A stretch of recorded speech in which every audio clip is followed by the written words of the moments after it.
Remember when I said, when you strip everything away, what will be left will be people, okay? So we have IP and unique selling points in 4 ways. Number 1, how we recruit, develop, train, certify, and then deploy human teams in low-cost, high quality of life parts of the world. So long term, the people that we develop will become experts in our tools because they first become experts in the way that we teach people to think, and then they become experts in the technology that we use and that we make. And then they become the people that inform its development, which means they have career progression through us, all the way through to where all our expansion is going to go, because we never raised any money. We did all of this bootstrapping with ourselves, and the money that is there was my money. And now we're going in front of investors with every question that they've been asking for the past 5 years answered. It's all going to go for marketing. Everybody who has worked with us, they're the people who are going to go set up the offices in Germany, Brazil, along with local partners. So there's clear progression to higher pay, stock within our company, as well as our own certification schemes, which are education and sponsorship of any other. So we provide all of that. And when people leave, they always leave to much more prestigious jobs than they would have gotten before. And we know this. Danar went from, what was he? He was a graduate from OMA. Yeah, and he came out, he worked for us, and after a year and a half, he was offered a job. Only less than a year. After less than a year, he was offered a job at the embassy in Papua New Guinea, and his for salary of like 13 million plus expenses as a 24-year-old. Was that it? 24, yeah.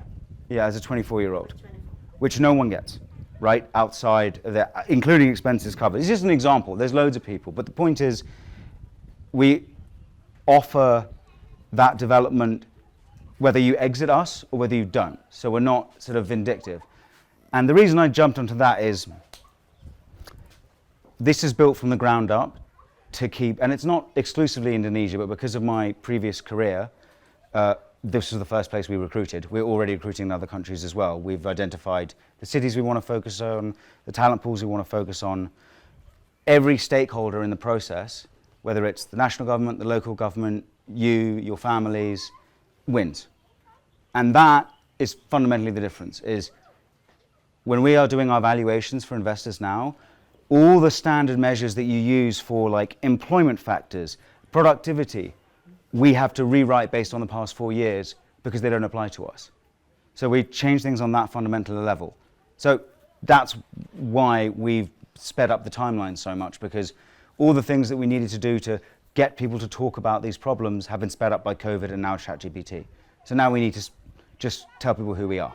So we're always also interested in talent, and then when people come in, the best thing is if they tell us what their goals are in life, whether it's, I just want to be able to get a scholarship to get this PhD in 2 years. That's the only thing I really care about. And we'll say, okay, great. What kind of work do you want to do then? Okay, we'll push you into that. And then we'll help them develop it. So it doesn't matter what your goals are. We're not going to hold it against you. Whatever your goals are, we can facilitate. And no one else does that. And I've always felt there's no reason that that can't be the case, because all the models of engagement are outdated.